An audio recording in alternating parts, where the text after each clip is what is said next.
ಆಕಾಶವಾಣಿ ಪ್ರಾಪರ್ಟಿಗೆ ಸ್ವಾಗತ. ನಾನು ನಿಸರ್ಗ.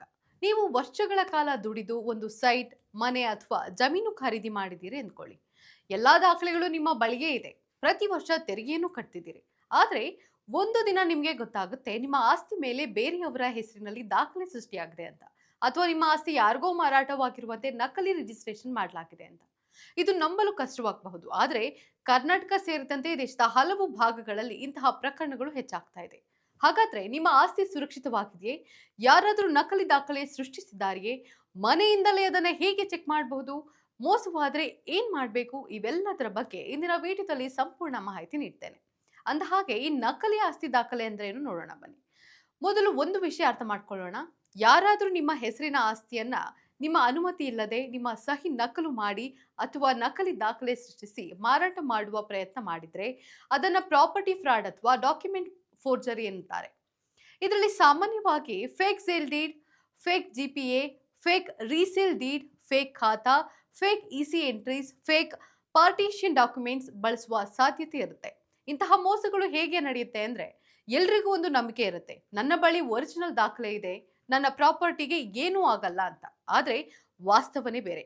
ಕೆಲವರು ಹಳೆಯ ದಾಖಲೆಗಳ ಕಾಪಿ ಪಡೆಯುತ್ತಾರೆ, ನಕಲಿ ಆಧಾರ ಸೃಷ್ಟಿಸ್ತಾರೆ, ನಕಲಿ ಸಾಕ್ಷಿಗಳನ್ನ ತರ್ತಾರೆ, ನಕಲಿ ಸಹಿ ಮಾಡ್ತಾರೆ, ನಕಲಿ ಜಿಪಿಎ ತಯಾರಿಸ್ತಾರೆ. ಇಂಥ ರಿಜಿಸ್ಟ್ರೇಷನ್ ಮಾಡಲು ಯತ್ನಿಸ್ತಾರೆ. ಅಂದಹಾಗೆ ಯಾವ ಆಸ್ತಿಗಳು ಅಪಾಯದಲ್ಲಿದೆ ಅಂತ ನೋಡೋದಾದ್ರೆ, ಹಲವು ವರ್ಷಗಳಿಂದ ಖಾಲಿ ಇರುವ ಸೈಟ್ಗಳು, ವಿದೇಶದಲ್ಲಿ ಇರುವವರ ಆಸ್ತಿಗಳು, ಹಿರಿಯ ನಾಗರಿಕರ ಆಸ್ತಿಗಳು, ವಾರಸುದಾರರ ಮಧ್ಯೆ ವಿವಾದ ಇರುವ ಜಮೀನು, ನಗರದ ಹೊರವಲಯದ ಸೈಟ್ಗಳು, ಮಾಲೀಕರು ವರ್ಷಗಳ ಕಾಲ ಭೇಟಿ ಕೊಡದ ಆಸ್ತಿಗಳು. ಇಂತಹ ಪ್ರಾಪರ್ಟಿಗಳ ಫೋರ್ಜರಿ ಆಗುವ ಸಾಧ್ಯತೆ ಇರುತ್ತೆ. ಮೊದಲು ಎನ್ಕಂಬ್ರೆನ್ಸ್ ಸರ್ಟಿಫಿಕೇಟ್ ಚೆಕ್ ಮಾಡಿ. ಸ್ನೇಹಿತರೆ, ನಿಮ್ಮ ಆಸ್ತಿ ಸುರಕ್ಷಿತವಾಗಿದೆ ಎಂದು ತಿಳಿಯಲು ಮೊದಲು ದಾಖಲೆ ಇಸಿ ಅಂದ್ರೆ ಎನ್ಕಂಬ್ರೆನ್ಸ್ ಸರ್ಟಿಫಿಕೇಟ್. ಈ ದಾಖಲೆ ಏನು ಅಂತ ಹೇಳುತ್ತೆ ಅಂದ್ರೆ, ಕಳೆದ ವರ್ಷಗಳಲ್ಲಿ ಆಸ್ತಿ ಮೇಲೆ ಯಾವ ವ್ಯವಹಾರ ನಡೆದಿದೆ ಎಂಬುದನ್ನು ತೋರಿಸುತ್ತೆ.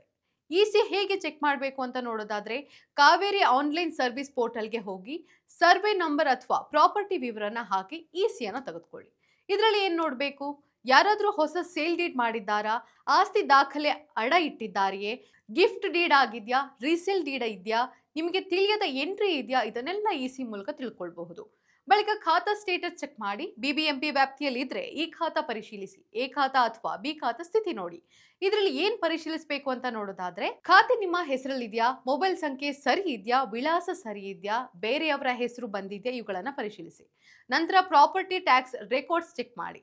ತೆರಿಗೆ ದಾಖಲೆಗಳು ಬಹಳ ಮುಖ್ಯವಾಗಿರುತ್ತೆ. ಕೆಲವೊಮ್ಮೆ ಮೋಸಗಾರರು ಖಾತೆ ಬದಲಾವಣೆ ಮಾಡಲು ಪ್ರಯತ್ನಿಸ್ತಾರೆ.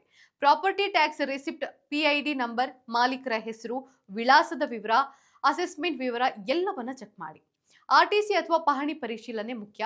ಜಮೀನು ಇದ್ರೆ ಅದು ಅತ್ಯಗತ್ಯ. ಆರ್ಟಿಸಿ ಅಥವಾ ಪಹಣಿ ದಾಖಲೆಯಲ್ಲಿ ಮಾಲೀಕರ ಹೆಸರು, ಸರ್ವೆ ನಂಬರ್, ಎಕ್ಸ್ಟೆಂಟ್, ಮ್ಯೂಟೇಷನ್ ವಿವರ ಪರಿಶೀಲಿಸಿ. ಅಂದಹಾಗೆ ಈ ಮ್ಯೂಟೇಷನ್ ರಿಜಿಸ್ಟರ್ ಅಂದ್ರೆ ಏನು ಅಂತ ನೋಡೋದಾದ್ರೆ, ಬಹುತೇಕ ಜನರಿಗೆ ಗೊತ್ತಿಲ್ಲ. ಆದ್ರೆ ಈ ಮ್ಯೂಟೇಷನ್ ರಿಜಿಸ್ಟರ್ ತುಂಬಾ ಮುಖ್ಯ. ಯಾರಾದ್ರೂ ಮಾಲೀಕತ್ವ ಬದಲಾವಣೆ ಮಾಡಲು ಪ್ರಯತ್ನಿಸಿದ್ರೆ ಅದು ಇಲ್ಲಿ ದಾಖಲಾಗುತ್ತೆ. ಹೀಗಾಗಿ ನಿಯಮಿತವಾಗಿ ಪರಿಶೀಲನೆ ಮಾಡಬೇಕು. ಇನ್ನು ರಿಜಿಸ್ಟ್ರೇಷನ್ ಅಲರ್ಟ್ಸ್ ಬಳಸೋದು ಹೇಗೆ ಅಂತ ನೋಡೋದಾದ್ರೆ, ಇದು ಬಹಳ ಜನರಿಗೆ ಗೊತ್ತಿಲ್ಲ. ಕೆಲ ರಾಜ್ಯಗಳಲ್ಲಿ ರಿಜಿಸ್ಟ್ರೇಷನ್ ಅಲರ್ಟ್ ವ್ಯವಸ್ಥೆ ಇದೆ. ಆಸ್ತಿ ಮೇಲೆ ಯಾವುದೇ ವ್ಯವಹಾರ ನಡೆದ್ರೆ SMS ಬರುತ್ತೆ. ಭವಿಷ್ಯದಲ್ಲಿ ಕರ್ನಾಟಕದಲ್ಲೂ ಇಂತಹ ಸೇವೆಗಳು ಮತ್ತಷ್ಟು ವಿಸ್ತರಿಸುವ ಸಾಧ್ಯತೆ ಇದೆ. ಹೀಗಾಗಿ ವರ್ಷಕ್ಕೊಮ್ಮೆ ಈ ರೀತಿ ಚೆಕಿಂಗ್ ಕೆಲಸ ಕಡ್ಡಾಯವಾಗಿ ಮಾಡಿ. ನಿಮ್ಮ ಆಸ್ತಿಯನ್ನು ವರ್ಷಕ್ಕೊಮ್ಮೆ ಹೆಲ್ತ್ ಚೆಕ್ಅಪ್ ಮಾಡಿಸ್ಕೊಳ್ಳಿ. ಅಂದ್ರೆ ಹೇಗೆ ಅಂತ ನೋಡೋದಾದ್ರೆ, ಇಸಿ ತೆಗೆದುಕೊಳ್ಳಿ, ಖಾತಾ ಪರಿಶೀಲಿಸಿ, ಟ್ಯಾಕ್ಸ್ ರಸೀದಿ ಡೌನ್ಲೋಡ್ ಮಾಡಿ, ಆರ್ಟಿಸಿ ಪಡೆದುಕೊಳ್ಳಿ, ದಾಖಲೆಗಳನ್ನ ಸ್ಕ್ಯಾನ್ ಮಾಡಿ, ಕ್ಲೌಡ್ ಬ್ಯಾಕಪ್ ಇಟ್ಕೊಳ್ಳಿ. ಇನ್ನು ಮೋಸ ಆಗಿದೆ ಎಂದು ಅನುಮಾನ ಬಂತು ಅಂದ್ರೆ ಏನ್ ಮಾಡ್ಬೇಕು ಅಂತ ಹೇಳೋದಾದ್ರೆ, ಒಂದು ವೇಳೆ ಅಪರಿಚಿತ ಎಂಟ್ರಿ ಕಂಡ್ರೆ ಅಥವಾ ಸೇಲ್ ಡೀಡ್ ಆಗಿರುವಂತೆ ಕಂಡ್ರೆ ತಕ್ಷಣ ಕ್ರಮ ಕೈಗೊಳ್ಳಿ. ಸ್ಟೆಪ್ 1 ಸಬ್ ರಿಜಿಸ್ಟರ್ ಆಫೀಸ್ಗೆ ಭೇಟಿ ನೀಡಿ ಸರ್ಟಿಫೈಡ್ ಕಾಪಿ ಪಡೆಯಿರಿ. ಇನ್ನು ಸ್ಟೆಪ್ 2 ದಾಖಲೆ ಪರಿಶೀಲಿಸಿ. ಹಾಕಿರುವ ಸಹಿ ನಿಜವೇ, ಫೋಟೋ ನಿಜವೇ, ಸಾಕ್ಷಿಗಳು ಯಾರು ಎಲ್ಲವನ್ನ ಚೆಕ್ ಮಾಡಿ. ಸ್ಟೆಪ್ 3 ತಕ್ಷಣ ಪೊಲೀಸ್ ದೂರು ನೀಡಿ.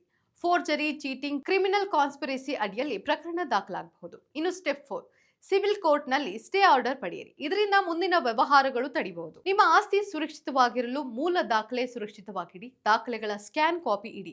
ಇಸಿ ವರ್ಷಕ್ಕೊಮ್ಮೆ ತೆಗೆದುಕೊಳ್ಳಿ. ತೆರಿಗೆ ಸಮಯಕ್ಕೆ ಪಾವತಿಸಿ.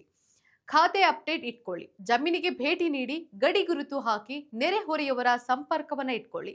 ವಾರಸುದಾರರ ದಾಖಲೆ ಸ್ಪಷ್ಟವಾಗಿರಲಿ. ದಾಖಲೆಗಳನ್ನ ವಕೀಲರಿಂದ ಪರಿಶೀಲಿಸಿ.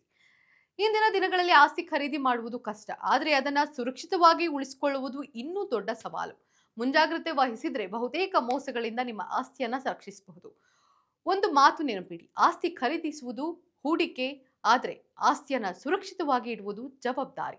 ಈ ವಿಡಿಯೋ ಉಪಯುಕ್ತವಾಗಿದ್ರೆ ಲೈಕ್ ಮಾಡಿ, ಶೇರ್ ಮಾಡಿ, ನಮ್ಮ ಚಾನೆಲ್ ಅನ್ನು ಸಬ್ಸ್ಕ್ರೈಬ್ ಮಾಡಿ. ಧನ್ಯವಾದ.